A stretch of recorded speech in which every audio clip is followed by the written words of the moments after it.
how fast has the adoption of digital tools been in Japan, and what are the biggest challenges? Hi, thank you for your question. So digital penetration has actually rapidly increased since COVID as people were forced to go remote. But I would say that it's probably about a third, the penetration is about a third of the US.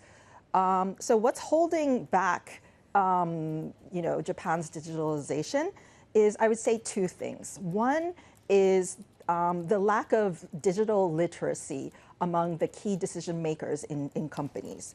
So, for example, there are about 3.5 million companies in Japan, of which 2.5 million have, like, the top management is over 70 years old. So as you can see, there's a mismatch there. The second is we're lacking in the talent, the digital talent needed to push this forward, to build the products.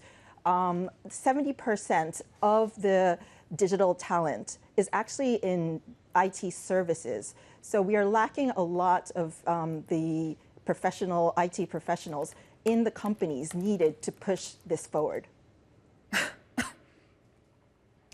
Mio, what sort of policy directives or reforms do you think would hasten progress? I would say that the government is really pushing it, starting with the government itself.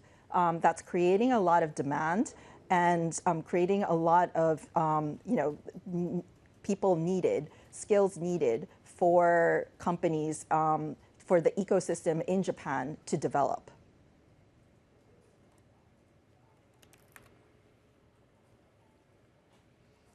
What's next in the digitalization era, and how much has this government done so far? We are seeing a lot of, we are seeing three themes going on in the private sector. One is the need for digitalization in whole industries.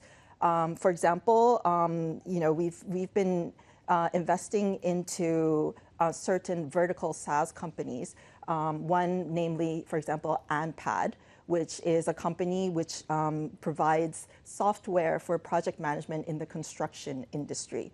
Starting from here, there's need for marketplaces, so people can buy automatically what they need for the construction projects, and then also providing financing for companies when they need it, if they need it.